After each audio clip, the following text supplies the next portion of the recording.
Исәнмесез, хөрмәтле коллегалар, минем исемем Маркова Эльвира Марсель кызы. Бүгенге көндә мин Яңа Савин районының 9-нчы мәктәбендә татар теле һәм әдәбият укытам.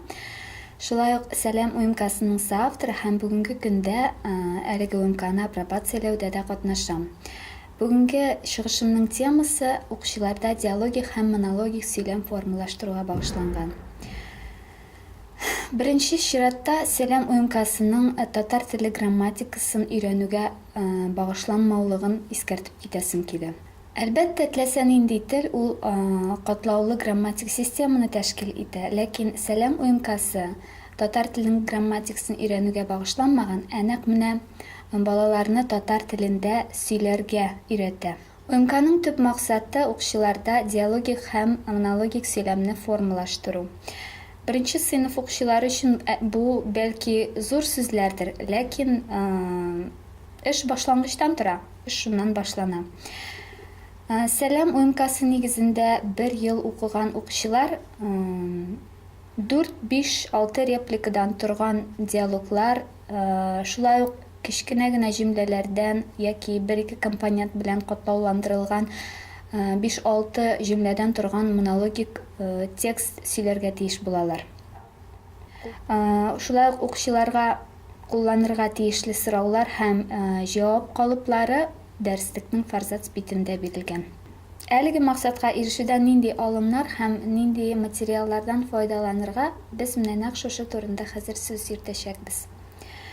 Бүгенге көн ул техник прогресс заманының бер күренеше һәм бүгенге көндә укытучыга тел өйрәтү үз таләпләрен билгели. Чит телне өйрәнүдә укучыларда төп 2 этәргечне атап була. Беренче этәргеч ул телгә өйрәнүнең мотивациясе.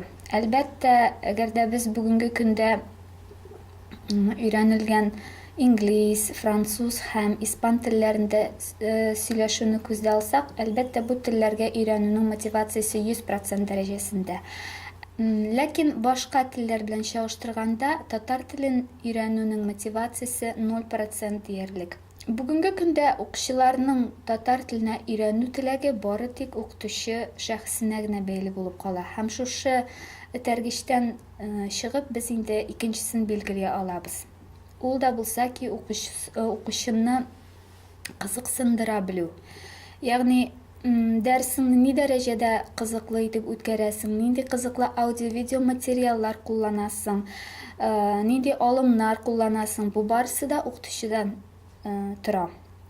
Һәм менә чит телне өйрәтүдә мондый чын дәрәҗәсендә мавыктыргыч дәрес булдыру өчен бүгенге көндә барлык мөмкинлекләр дә бар. Чөнки интернет тулы аудио-видео материаллар, мультфильмнар, җырлар, уеннар. Шуңа күрә дә татар теле бу яктан татар теленә өйрәтүдә кулланылган методик кулланмалар бу яктан чит телләренә бер нәрсәсе белән дә оттырырга тиеш түгел.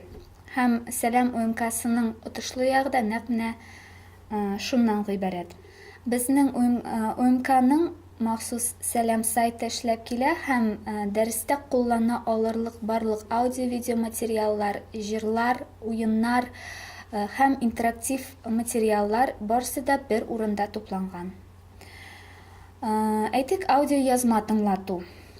Укучылар телне куллануның аутентик ситуациясын башта аудиоязма аша тыңлыйлар, аны истә калдыралар, кабатлыйлар. Укучылар укытучы сөйләменә генә күнекмәсеннәр өчен бу бик әһәмиятле. Икенчедән, бу укытучының эшен дә бик җиңеләйтә, чөнки әйтик, дәрестә укытучы диалогик сөйләм сценарийын укучыларга үзе аңлатып тормый, аудиоязма тыңлата һәм шул рәвешле рус телен кулланудан бу аңа качарга ярдәм итә. Гомумән алганда, беренче сыйныф башында рус телендә биремнәрне аңлату әле ул кабул ителә.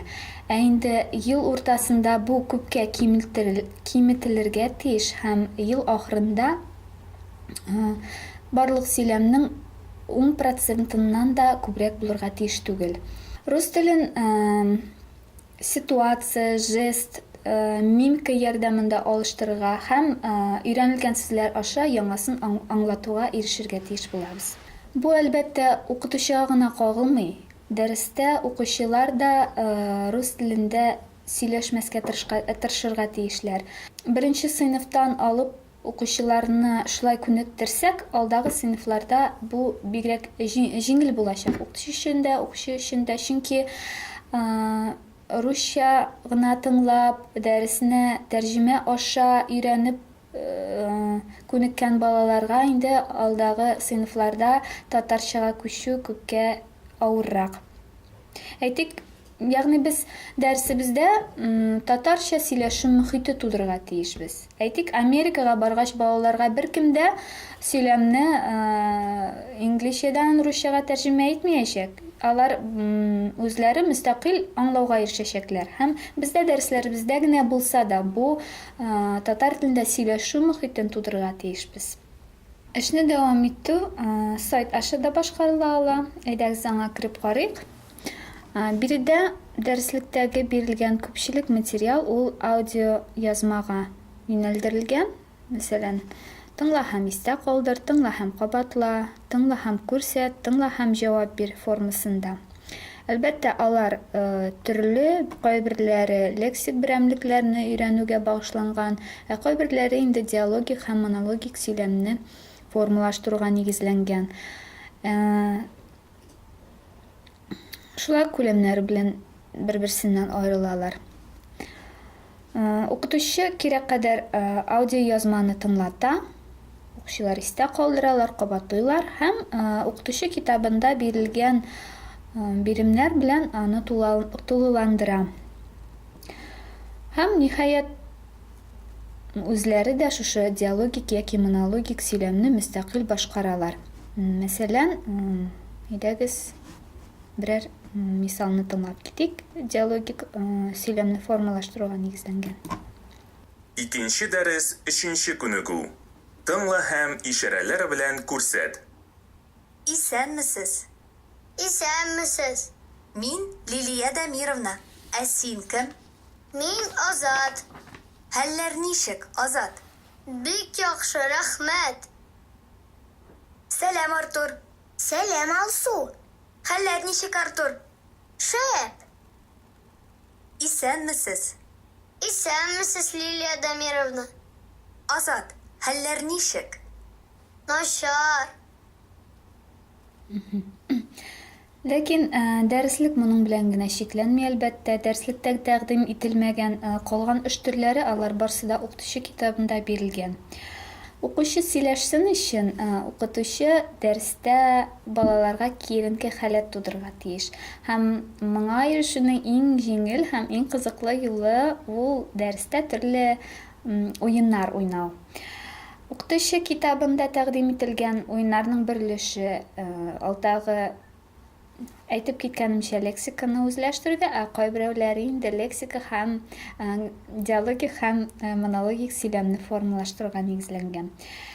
Әйтик, әверлү уенын укучылар бик яратып башкаралар. Укучылар төрле геройларга, я булмаса персонажларга, хайваннарга әверлеп, төрле ситуатив диалоглар алып баралар. Укытучы булып уйнарга яраталар. Монда инде укучылар дәрестә пассив рәвештә алган белемнәрен инде актив рәвештә куллана алалар. Укучылар бер-берсенә төрле сораулар бирәләр һәм җавап кайтаралар. Диалогик сөйләмдә укучыларга иң кыены ул сорау бирү. Һәм шушы максаттан без кәләпүш уенын уйлап чыгардык. Дәрескә шулай ук төрле кунакларны чакырырга мөмкин. Бу очракта укытучы төрле атрибутлардан, я булмаса уенчыклардан куллана ала. Дөресен генә әйткәндә, безнең кафедрада кулланмаган уенчык калмады. Һәрбер укытучыдан инде зоопарк барлыгын белеп бетердек инде. Укучылар дәрескә үзләренең уенчыкларын да алып килә алалар. Шушы уенчык исеменнән сөйли алалар. Гомумән, һәр дәреснең кульминацион ноктасы ул нинди дә булса мөнәсәбәт, нинди дә булса ситуацияга татар телендә үз мөнәсәбәтен белдерә алу. Әйтик, саннар темасы икән, ул шушы темага бәйле лексик берәмлекне белергә тиеш, ягъни ул саный белергә тиеш, һәм шушы лексик берәмлекләрне кулланып төрле сөйләм калыпларын әйтә белергә тиеш. Модуль ахырына инде укучы, мәсәлән, саннар икән, портфельдә 3 китап, 5 дәфтәр, 1 көндәлек бар, яки пеналда 3 кызыл карандаш, 2 каләм, 1 сары бетергеч, 1 зур линейка бар дип сөйли ала. Парлы эш, монда инде укучыларга әзер карточкалар ярдәмгә килә ала. Я булмаса эш дәфтәре. Эш дәфтәрендә алар үзләре теләгәнчә рәсем ясыйлар, буйлар һәм шушы ясаган рәсемнәре турында монологик һәм диалог сөйләм формалаштыралар. Шулай ук сәлам УМКсы өчен махсус җырларда яздырылды. Әлеге җырлар дәрестә өйрәнелгән лексик берәмлекләр нигезендә язылган, ягъни алар бик кыска, бик җиңел генә. Укучылар аны башта дәрестә лексик берәмлекләр өйрәнәләр, соңыннан инде шушы лексик берәмлекләр нигезендә кыска, маҗаралы, бик кызыклы җырлар башкаралар. Burun, avız, kulak. İki kol, iki ayak. Göz, burun, avız, kulak. İki kol, iki ayak. Kayda benim gözlerim. Mene benim gözlerim.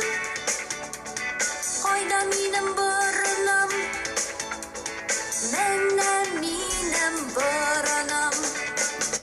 Бу җирдән аңлашыла инде, укучылар башта, димәк, минем тәнем дигән тема кысасында сөйләшәләр, лексик берәмлекләрне өйрәнәләр, соңыннан шушы җырны башкаралар. Шулай ук без төрле диалог һәм монологлар мисалын карап китсәк була. Әйтик, бу гаилә темасында өйрәнелә торган диалог. 3-нче дәрес 2-нче күнегү. Тыңла һәм охшаш диалог төзе. Синең апаң бармы? Әйе, минем апам бар. Ә синең энең бармы? Юк, минем энем юк.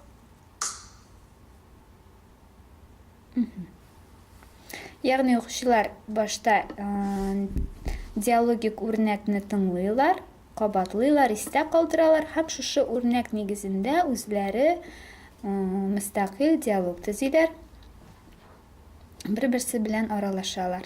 Һәм киләсе күнегү ул монологик сөйләм формалаштыруга нигезләнгән.